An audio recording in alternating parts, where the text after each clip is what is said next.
pattern maker စလုပ်ချင်တဲ့သူတယောက်အနေနဲ့ဘယ်လိုမျိုးစတင်ပြီးတော့လေ့လာရမလဲဆိုတဲ့အကြောင်းအရာလေးကိုဒီနေ့အမကမျှဝေပေးသွားမှာပဲဖြစ်ပါတယ်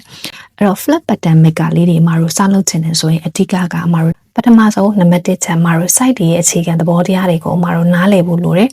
အဲ့တော့အဲ့ site တွေမှာမှကိုက standard site တွေကိုလည်းဆွဲတက်ရမယ် customer အပ်လာတဲ့ပုံစံတွေပုံမူတည်ပြီးတော့ပြောင်းလဲပြီးတော့လည်းဆွဲတက်ရမယ်ကိုမှလည်းကိုပိုင် site တွေကိုအမတို့ဖန်တီးတက်ဖို့လိုပါတယ်အဲ့ဒါကအမတို့အရေးကြီးဆုံးဖြစ်တဲ့ foundation တစ်ခုပဲဖြစ်တယ်နံပါတ်2အမတို့ပါလဲဆိုတော့ site reading လို့ခေါ်တဲ့အမတို့ site သွားခြင်းဒါကအမတို့ design တွေကိုကိုယ့်ရဲ့ site standard site ကနေပြီးတော့ပြန်ပြောင်းလဲပြီးတော့ဆွဲတဲ့အချိန်မှာ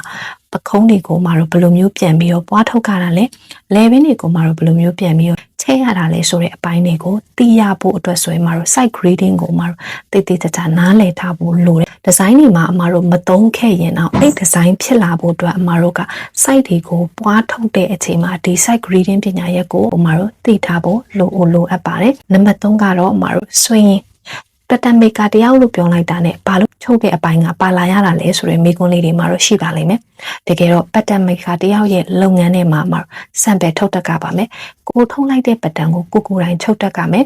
ဒီမှာပါတဲ့ခြုံနည်းတွေကိုလည်းမတို့က sample တစ်ထည်ချုပ်ပြီးတော့ကိုယ့်ရဲ့ချုပ်တဲ့သူတွေကိုပြန်ရှင်းပြတတ်ကြပါမယ်အမတာမတို့ pattern maker တယောက်ဖြစ်နိုင်မှာပါဒီချက်3ချက်က pattern maker တယောက်ဖြစ်ဖို့အတွက်ဆိုရင်တော့အခြေခံ foundation အနေနဲ့မတို့ဒီ3ခုကိုစတင်ပြီးတော့လေ့လာဖို့လိုအပ်ပါတယ်တကယ်လို့ကိုကအခုလိုမျိုးအခြေခံကနေစပြီးတော့မတို့လေ့လာသင်ယူခြင်းနဲ့ဆိုရင်တော့မတို့ရှိမှာ ready to wear ဘာသာစုံ class လေးရှိပါတယ်အဲ့ဒီတမှာဆိုရင် pattern maker ဖြစ်မတို့ရက်တည်ခြင်းနေတဲ့သူတွေအတွက်ဘာသာအဖြစ်မတို့6ဘာသာသင်ယူရမှာဖြစ်ပြီးတော့ design 30 dd ကိုမတို့လက်တွေ့ချုပ်ကမှာပဲဖြစ်တယ်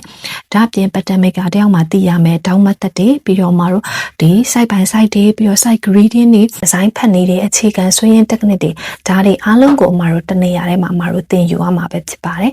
အဲ့တော့တကယ်လို့ကိုကဒီအတန်းလေးကိုတက်ရောက်ချင်တယ်ဆိုတော့မတို့အတန်းကြီးအပြည့်3သိန်းခွဲတင်းစရာမလိုပဲနဲ့နောက်ထပ်မတို့9ရောက်တိတိကိုမတို့3သိန်း2000လေးနဲ့အနှံလို့ရမှာပဲဖြစ်ပါတယ်တကယ်လို့ကိုကဒါလေးကိုသင်ယူချင်တယ်ဆိုတော့ Messenger မှာဘာသာစုံလို့ပို့လိုက်ရုံပါပဲမနေ့ကနောက်ဗီဒီယိုလေးတွေမှာထပ်တွေ့ပါမယ်ရှင်